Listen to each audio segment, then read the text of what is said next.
Welcome to ASPN academy. இது maths video. Already simplification டாபிக்லாம் நம்ம வந்து 4 பார்ட் முடிச்சிருக்கோம். இது வந்து ஃபைனல் பார்ட்.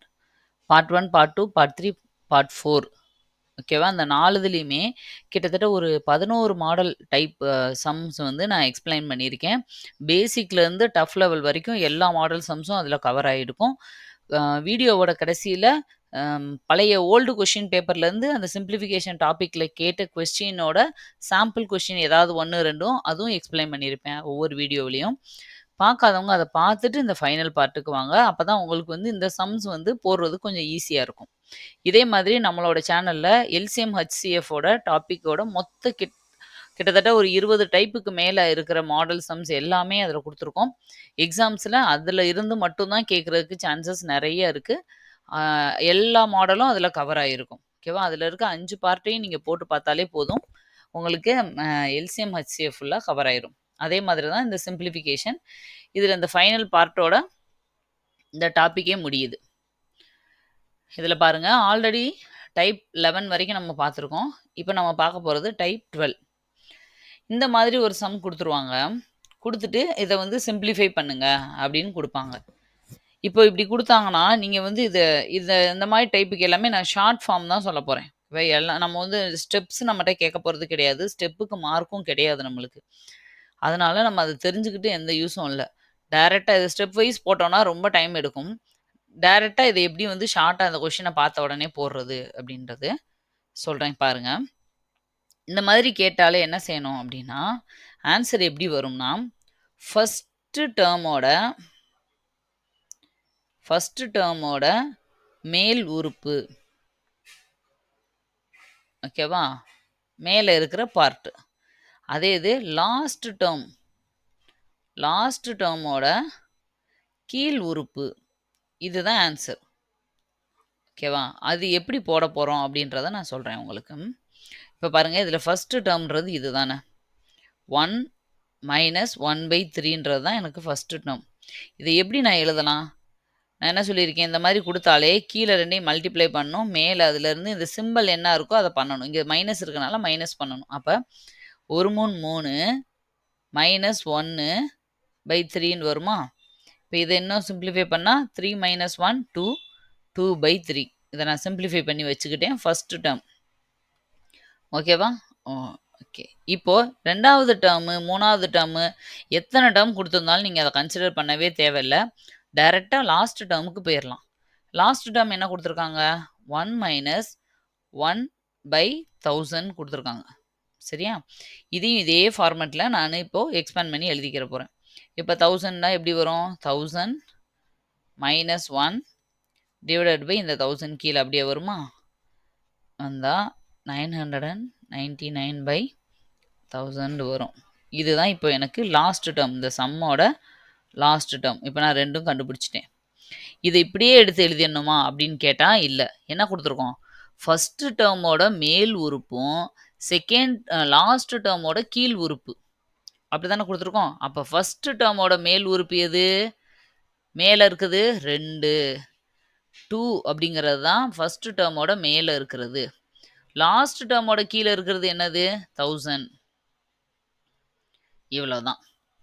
இவ்வளோதான் ஆன்சர். சரியா? இதை வந்து நான் என்னன்னா இன்னும் சுருக்க முடியும் இல்லையா என்னால், அதனால இதை நான் சுருக்கி 1/500 எழுதிக்கிறேன் ஃபைனல் ஆன்சராக. ஏன்னா சுருக்குகளை எவ்வளவு கரெக்டாக நம்ம கடைசி வரைக்கும் சுருக்க முடியுமோ அவ்வளோ சுருக்கணும். அதுதான் ஆன்சர்.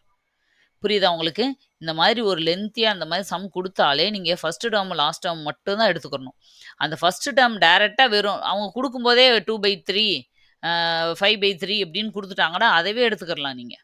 இங்கே 1 - 1/3 டபுள் டேர்மாக கொடுத்துருக்கிறதுனால அதை நான் சிங்கிள் டேர்மாக மாற்றிக்கிறேன். அவ்வளோதான். ஃபஸ்ட்டு டேர்மை மாற்றிக்கிறேன், கடைசி டேர்மை மாற்றிக்கிறேன். இந்த ஃபஸ்ட் டேர்மில் கீழே என்ன இருந்தாலும் எனக்கு பிரச்சனை இல்லை. மேலே இருக்க டேர்மை மட்டும் எடுத்துக்கலாம். அதேமாதிரி லாஸ்ட் டேர்மில் கீழே இருக்கிறத மட்டும் எடுத்துக்கிறேன். ரெண்டையும் மேலேயும் கீழேயும் டிவைட் பண்ணி எழுதி போட்டேன்னா எனக்கு ஆன்சர்.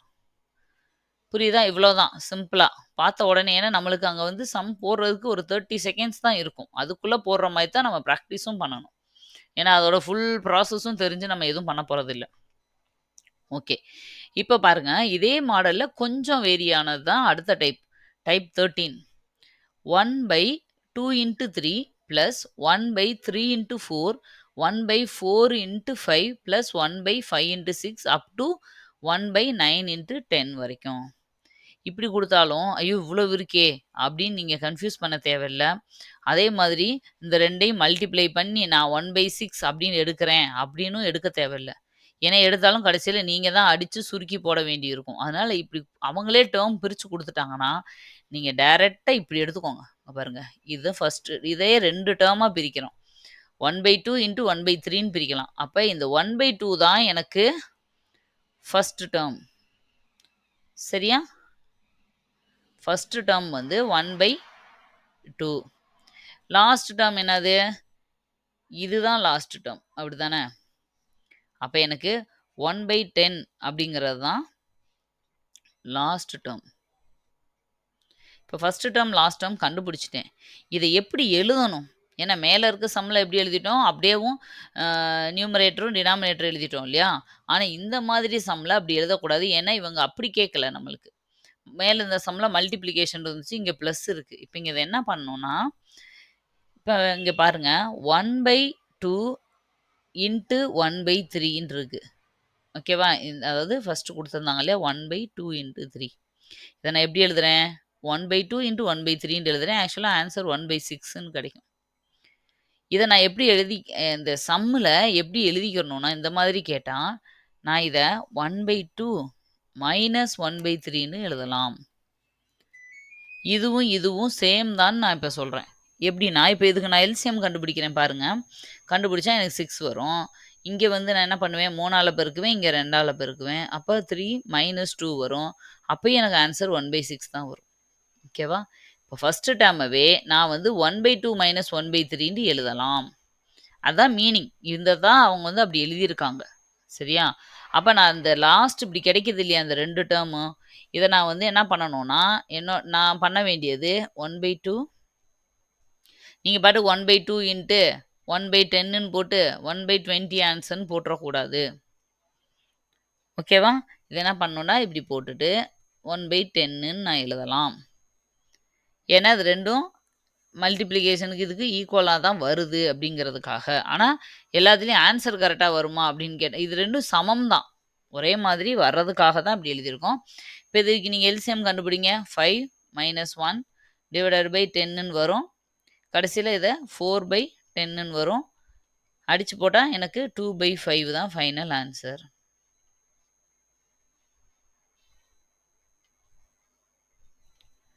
புரியுதா? இந்த சம்மை இந்த மாதிரியும் போடலாம். இப்போ நெக்ஸ்ட் சம் பார்க்கலாம். இதே மாடலில் இங்கே பாருங்க, இதுவும் அதே மாடல் தான். நடுவில் ப்ளஸ் ப்ளஸ் இப்படி கொடுத்துருக்காங்க. 3/1 ஸ்கொயர் டாட் 2 ஸ்கொயர்னு கொடுத்துருக்காங்க. ஆக்சுவலாக டாட்டுனாலும் அது மல்டிப்ளிகேஷன் தான் அர்த்தம்.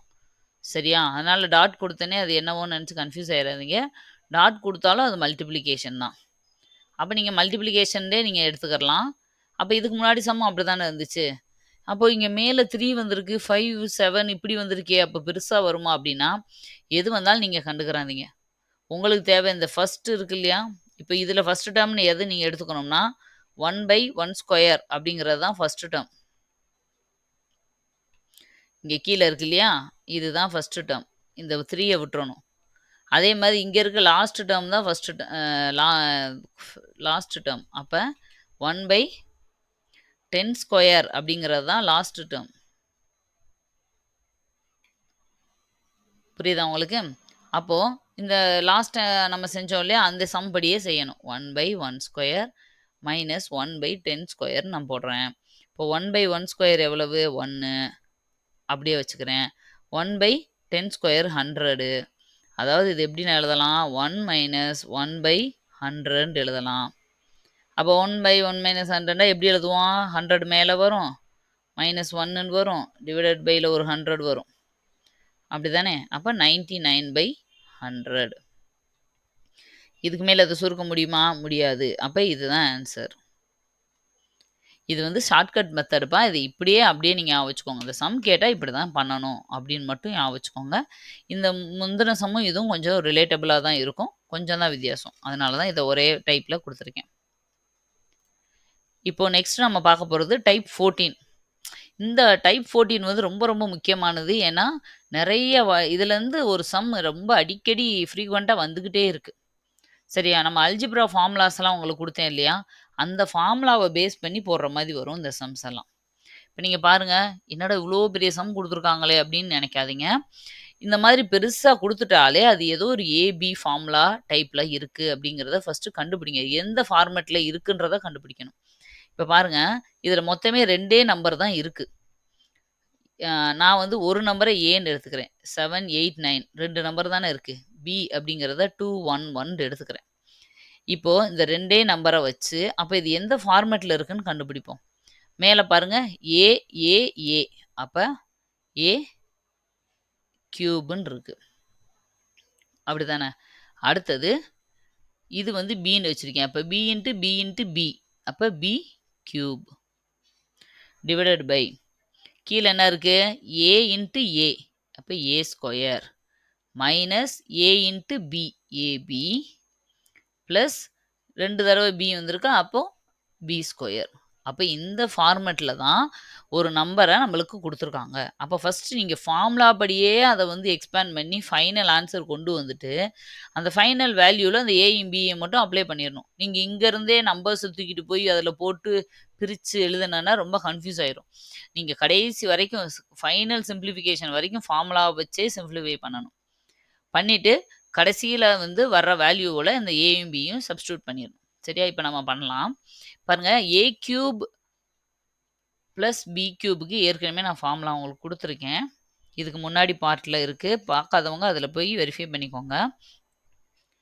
ஏ cube plus b cube formula என்ன அப்படின்னா a plus b a square minus ab plus b square.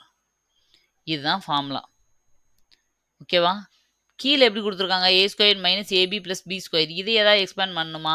தேவையில்லை. ஏன்னா இங்கேயும் அந்த ஃபார்முலாவில் அது வருது, இங்கேயும் வருது. அப்போ நான் அப்படியே வச்சுக்கிட்டேன்னா என்னால் ஈஸியாக அடிக்க முடியும். இப்போ மேலே இருக்க a cube plus b cube plus மட்டும் இதை நான் அப்ளை பண்ணுறேன். A plus b into a square minus ab plus b square divided by இங்கே இருக்கிறத அப்படியே எழுதிக்கிறேன். A square minus ab plus b square. இப்போ என்னாகும்? மேலே இங்கேயே இருக்கிறத நான் கேன்சல் பண்ணிக்கலாம். ஃபைனலாக என்ன இருக்குது? ஏ ப்ளஸ் பி மட்டும்தான் மிச்சம் இருக்குது. சரியா? அப்போ இந்த இடத்துல நான் ஏ வேல்யூம் பி வேல்யூ மட்டும் சப்ஸ்டியூட் பண்ணேன்னா போதும், எனக்கு ஆன்சர் கிடச்சிரும். ஏ என்ன எடுத்திருக்கோம்? 7, 8, 9 எடுத்திருக்கேன். பி என்ன எடுத்திருக்கோம்? 2, 11 எடுத்திருக்கோம். இப்போ ரெண்டையும் கூட்டினேன்னா எனக்கு 1000 கிடைக்கும். 1000 தான் ஆன்சர். புரியுதா? இந்த மாதிரி கொடுத்தா நீங்கள் பயப்படாதீங்க. இதுதான் ரொம்ப ஈஸியான டைப். ரொம்ப கன்ஃபியூஸ் ஆகாது. எப்படினாலும் மேலேயும் கீழேயும் அடிக்கிற மாதிரி தான் அந்த சம் கொடுத்துருப்பாங்க. ஏதாவது ஒன்றை எக்ஸ்பேண்ட் பண்ணாலோ இல்லை ரெண்டையுமே எக்ஸ்பேண்ட் பண்ணுற மாதிரி சில ரொம்ப ரேராக வரும். இல்லை ஒன்றை பண்ணாலே நம்மளுக்கு டக்குன்னு அடிச்சுட்டு ஃபைனலாக வெறும் ஏபி ஏ ப்ளஸ் பி ஏ மைனஸ் பி இப்படி சிம்பிளாக ஏதாவது ஒரு 2ab இப்படின்னு வர்ற மாதிரி இருக்கும். அந்த 2 நம்பரை மட்டும் கூட்டணும், கழிக்கணும், பெருக்கணும். அந்த மாதிரி ஒரு ஆன்சராக தான் ஃபைனலாக வரும். ஓகேவா? இது ஒரு டைப். நெக்ஸ்ட்டு இதில் இன்னொரு டைப் சொல்கிறேன் பாருங்க உங்களுக்கு. இப்போ இங்கே கொடுத்துருக்காங்க. இந்த இதில் இதெல்லாமே நம்மளுக்கு வந்து ப்ரீவியஸ் இயர் கொஷின்ப்பா. ப்ரீவியஸ் இயர் கொஷின்ஸ் தான் இந்த சம். இதுவும் இதுக்கு அடுத்து வர சம்மும் உங்களுக்கு ப்ரீவியஸ் இயர் கொஷின்லேருந்தே எடுத்து கொடுத்துருக்கேன். சம் இந்த மாதிரி சம்லாம் வருமா அப்படின்னு நினைப்பீங்க இல்லையா? அதுக்காக தான் இது ப்ரீவியஸ் இயர்லேருந்து எடுக்கப்பட்ட ஒரு கொஷின். இப்போ இதில் ஏ வேல்யூ என்ன, பி வேல்யூ என்னன்னு நான் எழுதிக்கிறேன். ஏ வேல்யூ எவ்வளவு? 6, 7, 9 எடுத்துக்கிறேன் ஃபர்ஸ்ட் வேல்யூவை. பி வேல்யூவை 4, 5, 8 எப்பயுமே அப்படி தான் எடுத்துக்கோங்க. முதல் வேல்யூவை ஏவும் ரெண்டாவது வேல்யூவை பியுன்னு எடுத்துக்கிறேன். இப்போ இதே படி நான் எழுதுனேன்டா இங்கே என்ன இருக்குது? A plus b whole square minus a இங்கே என்ன இருக்குது? மைனஸ் இருக்குது. A minus b the whole square divided by a into b ab. A into பியை நான் ஏபின்னு எழுதிக்கலாம் இல்லையா? இப்படி எழுதிக்கிறோம். இப்போ நான் இந்த ஏ ப்ளஸ் பி ஹோல் ஸ்கொயர் ஏ மைனஸ் பி ஹோல் ஸ்கொயருக்கு ஃபார்முலா கண்டுபிடிக்கணும். ஓகேவா? அந்த ஃபார்முலாவை இந்த இடத்துல நான் சப்ஸ்டியூட் பண்ணால் போதும். ஏபியை வேறு எதுவுமே நான் பண்ண முடியாது. ஏ இன்ட்டு பின்றதை அப்படியே தான் வச்சாகணும். அப்போ நான் ஏ ப்ளஸ் பி ஹோல் ஸ்கொயர்டோட ஃபார்முலா என்னது? a square plus b square plus 2ab.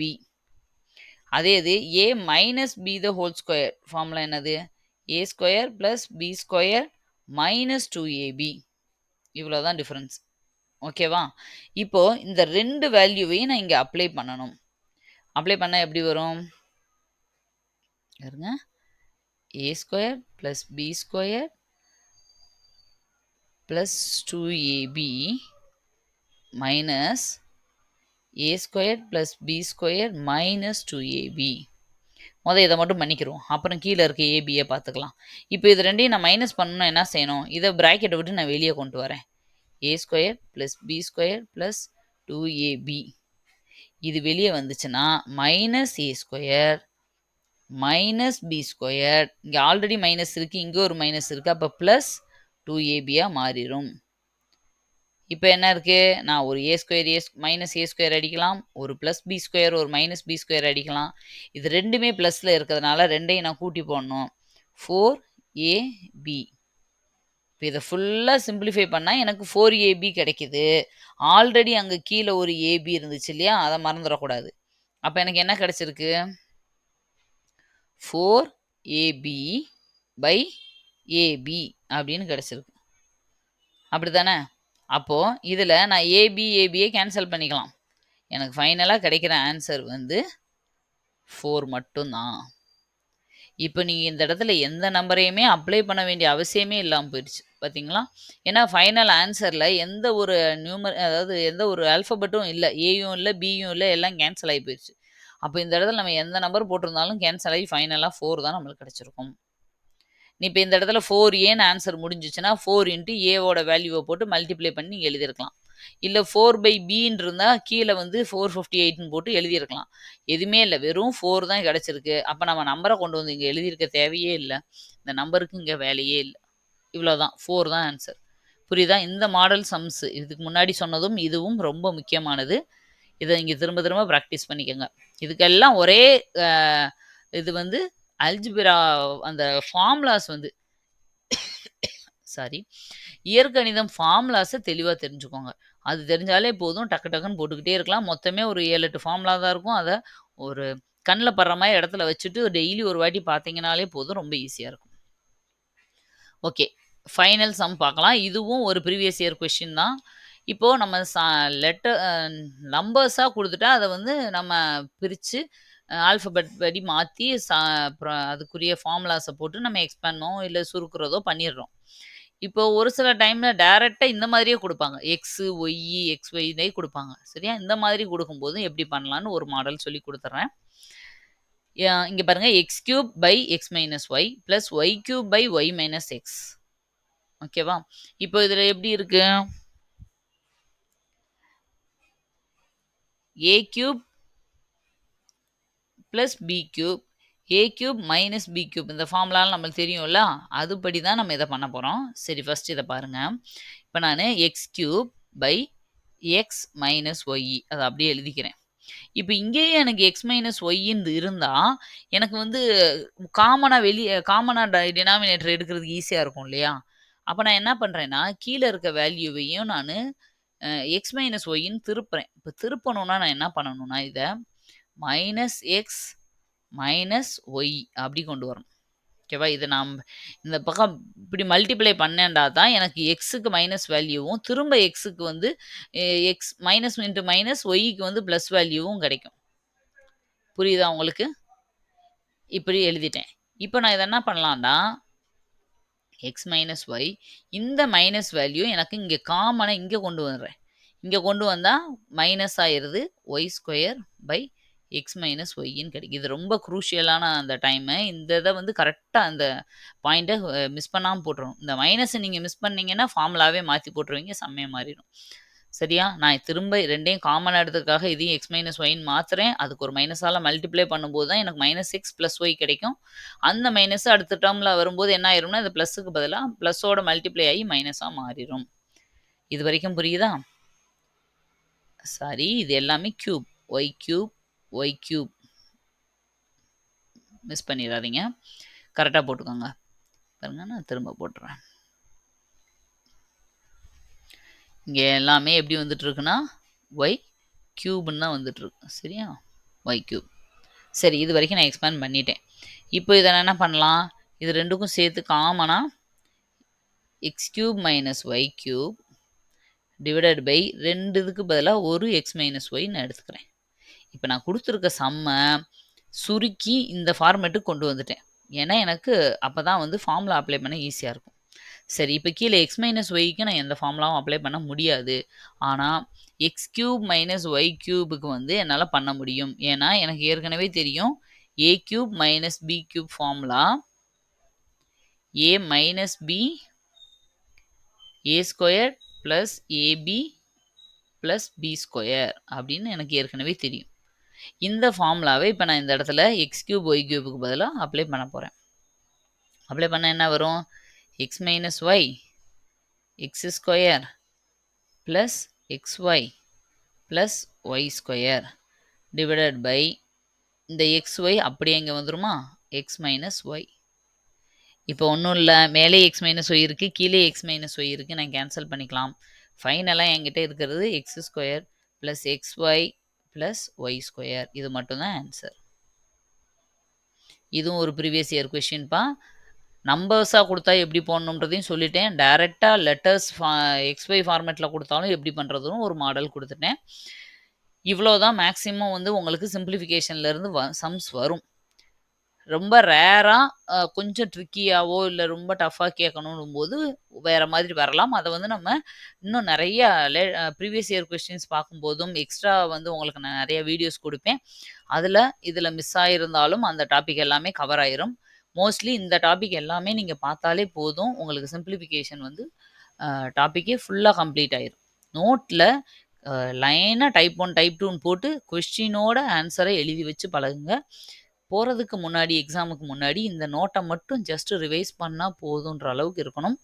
Notes கண்டிப்பாக எடுக்கணும். வெறும் அப்படியே ஸ்க்ரீன்லேயே பார்த்துட்டு போகாதீங்க. அது கண்டிப்பாக உங்களுக்கு யூஸ் ஆகவே ஆகாது. நீங்கள் வந்து போடணும். நான் எதெல்லாம் ஷார்ட்கட் சொல்கிறேன், எதை வந்து ஏன் மாற்றிருக்கோன்னு சொல்கிறேனோ அதெல்லாம் உங்களோட வேர்டில் நீங்கள் சைடில் நோட் பண்ணி வச்சுக்கிறணும். அப்போ தான் அடுத்த டைம் அதை பார்க்கும்போது உங்களுக்கு ஈஸியாக புரியும். ஓகேவா? இதோட சிம்பிளிஃபிகேஷன் முடிஞ்சிருச்சு. அடுத்தது நம்ம புதுசாக ஒரு நியூ டாபிக் ஸ்டார்ட் பண்ண போகிறோம்.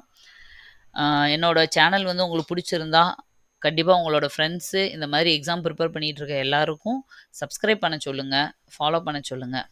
இன்னும் உங்களுக்கு வேறு என்ன மாதிரியெல்லாம் வேணும் அப்படிங்கிறத என்கிட்ட கேளுங்க. நம்மளோட சேனலில் தமிழ் வீடியோஸ் ஒவ்வொரு டாப்பிக்கும் இப்போ ஒவ்வொரு இயர்லேயும் ஒவ்வொரு டாபிக் இருக்கும் இல்லையா, தனித்தனியாக எக்ஸ்பிளைன் பண்ணி அதில் எக்ஸ்ட்ரா பாயிண்ட்ஸ் எல்லாமே நான் கொடுத்து வீடியோவில் ப்ளேலிஸ்ட்டில் நான் அப்லோட் பண்ணியிருக்கோம். நீங்கள் அதை போய் பார்த்துட்டு நீங்கள் புக் எடுத்து படிங்க, ரொம்ப யூஸ்ஃபுல்லாக இருக்கும். அது இல்லாமல் டெய்லி கரண்ட் அஃபேர்ஸ் வந்து அக்டோபர் மந்த்லேருந்து போட்டுட்ருக்கோம். அது ஷார்ட்ஸில் இருக்கும் உங்களுக்கு. 1 மினிட் நீங்கள் டெய்லி ஸ்பெண்ட் பண்ணால் போதும். ஒரு நோட்டில் கரண்ட் அஃபேர்ஸை நோட் பண்ணிக்கிட்டே வாங்க. ஒவ்வொரு மந்த்தும் முடியும் போதும் ஹோல் மந்த்துக்குரிய மந்த்லி கரண்ட் அஃபேர்ஸும் நான் வந்து ஒரு வீடியோவாக போடுவோம். அந்த கரண்ட் அஃபேர்ஸோட பிடிஎஃப் லிங்க் வேணும்னா எங்களோட வாட்ஸ்அப் குரூப் சேனலில் நான் வந்து கரண்ட் அஃபேர்ஸ் வீடியோ போட்டிருப்பேன் இல்லையா, மந்த்லி கரண்ட் அஃபேர்ஸ் வீடியோ, அந்த வீடியோவுக்கு கீழே இருக்கிற வாட்ஸ்அப் லிங்க்கில் போய் பார்த்தீங்கன்னா உங்களுக்கு இருக்கும். அந்த சேனலில் ஜாயின் பண்ணிக்கிட்டிங்கன்னா உங்களுக்கு பிடிஎஃப் எல்லாம் கிடைக்கும். வீடியோஸோட நோட்டிஃபிகேஷனும் கண்டினியூஸாக உங்களுக்கு வந்துட்டுருக்கும். சேனலை ஃபாலோ பண்ணுங்கள். நிறைய ஐடியாஸ் இருக்குது. உங்களுக்கு வந்து தனியாக உங்களுக்கு டெஸ்ட் ப்ராக்டிஸ் பண்ணுறதுக்கு ஆப்பு, ஆன்லைனில் கொஷின்ஸு இந்த மாதிரி நிறையா வரப்போகுது. கண்டினியூஸாக ஃபாலோ பண்ணிகிட்ருங்க. தேங்க்யூ.